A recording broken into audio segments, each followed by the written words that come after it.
Hello, ladies and gentlemen. All right, the purpose of this video is to give you an opportunity. Hold on 1 second. I'm just going to make sure. Okay, we're good. I just recorded this video and then realized at the end of the video it didn't record. So the purpose of this video is to ensure that people that were absent or people that were writing them by hand and maybe I was going too fast or maybe we didn't finish the notes in general. To give them an opportunity to finish them, please don't forget that Cornell notes need to be done in, class notes need to be done in Cornell note style, and they need to be numbered. Because I just spent 25 minutes recording a video that did not record, and it's 10 o'clock at night, and I've been working all day long, I'm not going to take a full 25 minutes to do these notes. Therefore, I won't be elaborating. I don't know why it didn't record, but I'm tired and I'm grumpy, and here we go. I will give you a 5-second warning whenever we are about to move to the next slide, so you can pause the video. All right, here we go. So chapter 5 is on biomes. Remember, a biome is just a region on the planet that has a specific type of climate and plant life. Moving ahead in 5, 4, 3, 2, and 1. All right, first type of biome we're going to talk about are the deserts. And there are 3 types.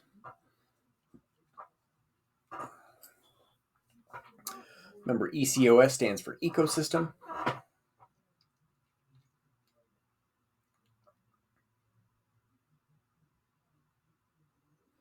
I'm moving ahead in 5, 4, 3, 2, and 1. All right, temperate, tropical, and cold.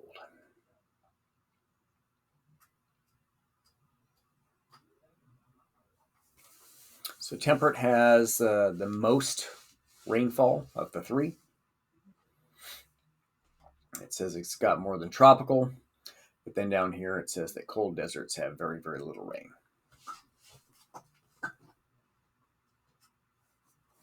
And because they get very, very little rain, organisms, plants that live in these environments have adapted ways to make sure they retain as much water as possible. Excuse me. I'm moving ahead in 5, 4, 3, 2, and 1. I use this as an opportunity to practice with your notes. Take a look back at number 1. And again, I'm not going to disclose what the answers are. I did that in the last video that wasn't. So I'm going to trust that you guys are using this as an opportunity to practice and that you will confirm that your answers are correct. 2 reasons desert ecosystems are vulnerable. Pretty sure this was number 3.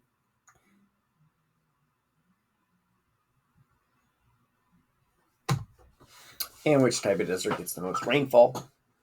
Let's take a look at number 4, 5, and 6.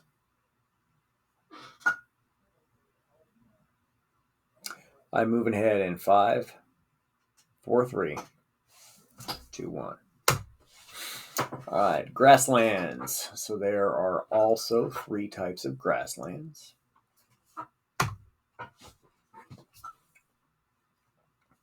By the way, you do not need to draw any of the diagrams or the pictures. We're actually going to be doing, or actually, by the time you see this, we will have done a lab on climatograms. Excuse me. It's pretty late on a Sunday night, so I'm going to be yawning a little bit.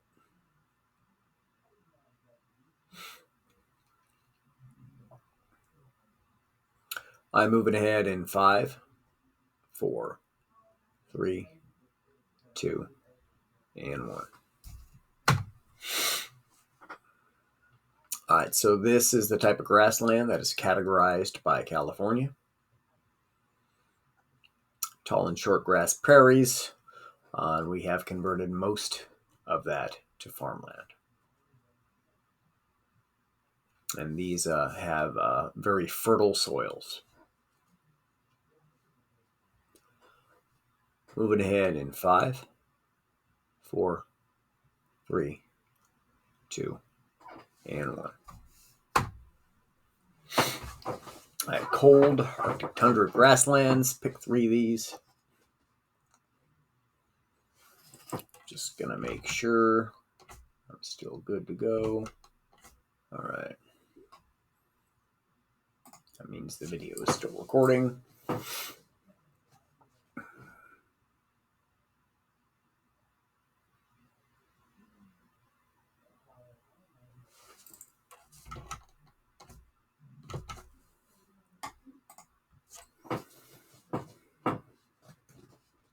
So obviously the animals are going to have thick fur because it's really cold up there.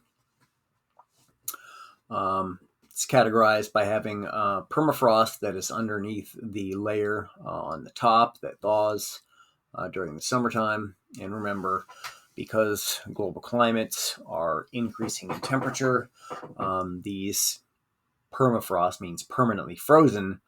These permafrosts are beginning to thaw, and all of the methane from the organisms that had died in the past are being released, and it's creating a positive feedback loop because methane is a very, very powerful greenhouse gas. Moving ahead in 5, 4, 3, 2, and 1. Chaparral. Chaparral is pretty cool. Some of the organisms that are successful in this environment have evolved to survive fires. Some of them produce seeds that have a very, very thick coat. When those seeds are burned by fires, it burns off some of the outer coats, which makes them easier to germinate when rain comes. Also, some of these species have roots that survive even if the top of the plant is burned, and then they can actually sprout directly from their underground roots.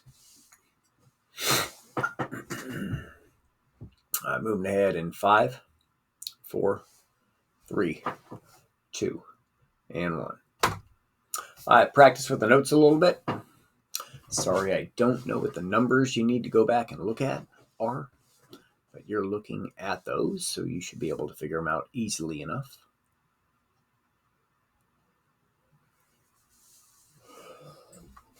Next question.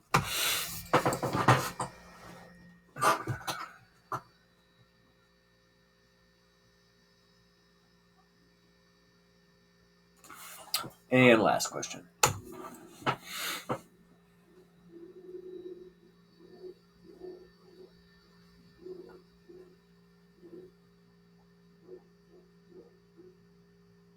Moving ahead in 5, 4, 3, 2, and 1. Let's get into the different types of forests. There's tropical rainforests, temperate rainforests, and cold forests. And those are categorized as northern coniferous and boreal forests. So tropical, they have rapid nutrient cycling, and that's primarily because decomposers love warmer temperatures. Highest temperatures are going to be in the wintertime. And the reason why they have constant temperatures is because these are near the equator, and the sun's always high in the sky. The reason why we have seasons at the latitude that we are at,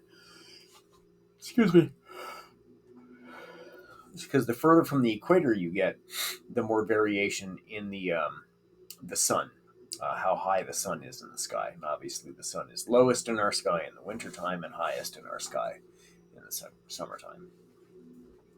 I'm moving ahead in 5, 4, 3, 2, and 1.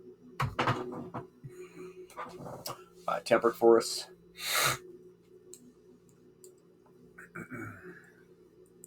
These are forests that we would find near Sacramento.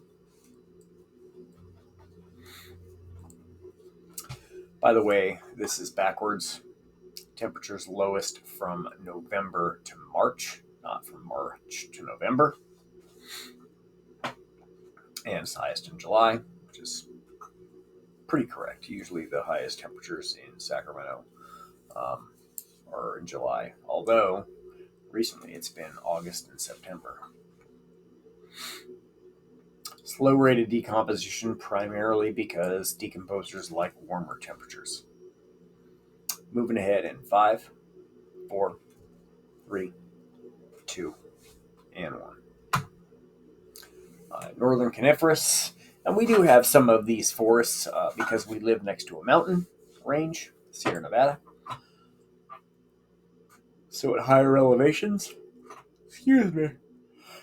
we will have boreal forests.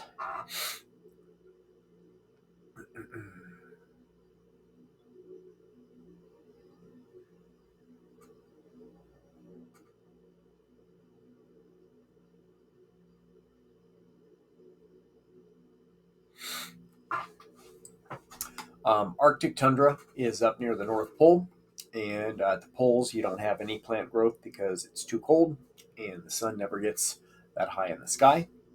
So this is the region between the temperate zone and the polar zone. Moving ahead in 5, 4, 3, 2, and 1. All right, use this as an opportunity, please, to practice with your notes.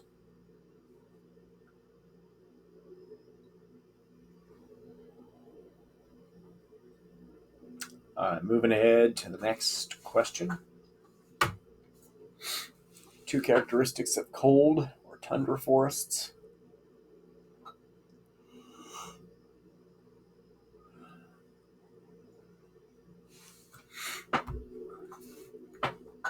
Last question.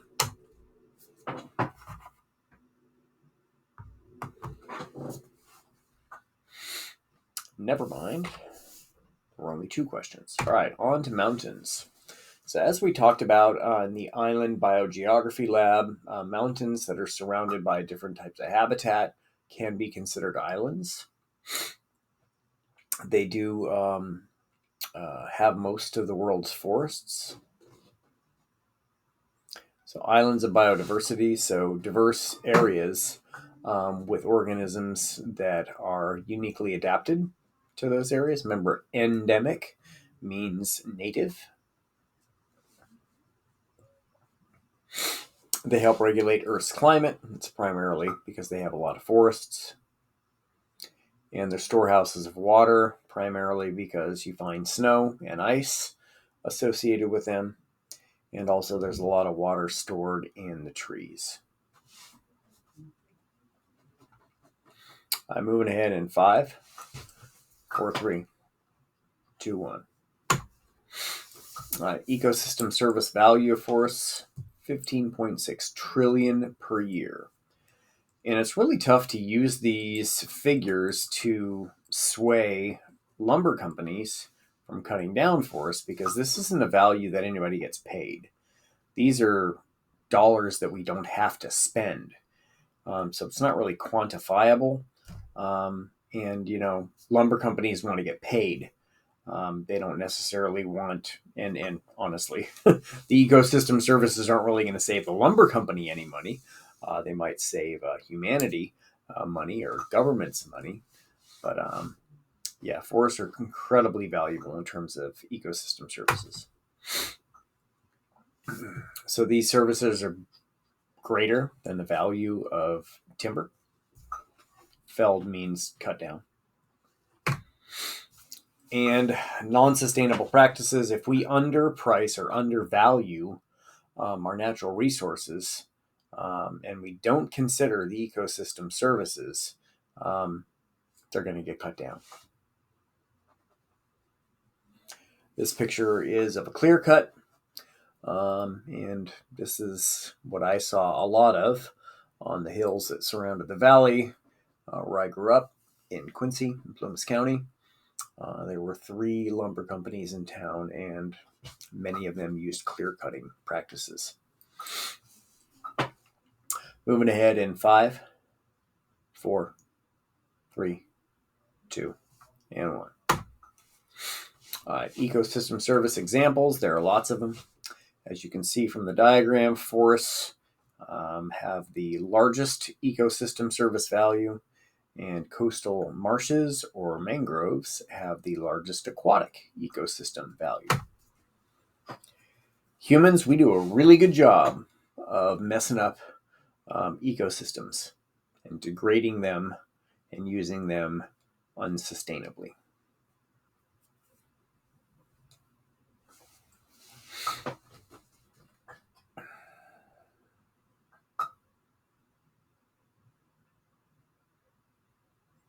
I'm moving ahead in 5, 4, 3, 2, and 1. I use this as an opportunity to practice with your notes. Give me just a second. Sorry about this. Yeah, it just quit recording my video, I do believe. I just saw a blip. There it is. Still going. Okay, we're good. Whew. All right, characteristics of mountains. Again, sorry I can't tell you the number, but I don't have my actual slides in front of me, my handout of my slides. Next question. What's done in order to make harvesting forests non-sustainable?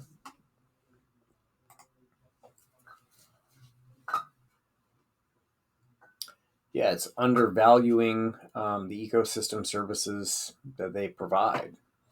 And again, that's a tough sell because these are dollars you don't have to spend, not dollars you actually get. For examples of ecosystem services, there are lots of them.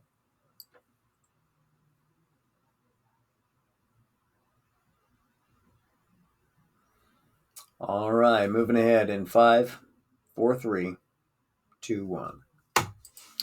All right, so the math practice in this chapter is about adding and subtracting exponents. So rather than having these long numbers with a bunch of zeros, you can use exponents, and it'll help minimize mistakes. Adding and subtracting examples.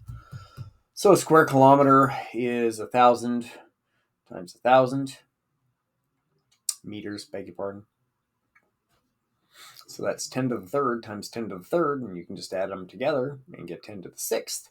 And then just take your 1 and add 6 zeros, so it helps minimize mistakes. All right, here's another example. How many hectares in a square kilometer?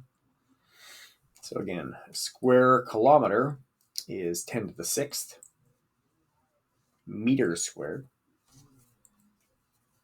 A hectare is equivalent to 10 to the fourth meters squared. So when you're multiplying, you add them together. When you're dividing, which is the same as multiplying by having this on the bottom, it is a subtraction problem. So that's 10 to the sixth minus 10 to the fourth equals 10 to the second.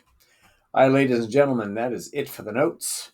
Thanks for listening again. Sorry that I had to run through those so quickly, but very frustrating. It's been a long day, and I already did this one time already. All right, y'all. I will see you in class.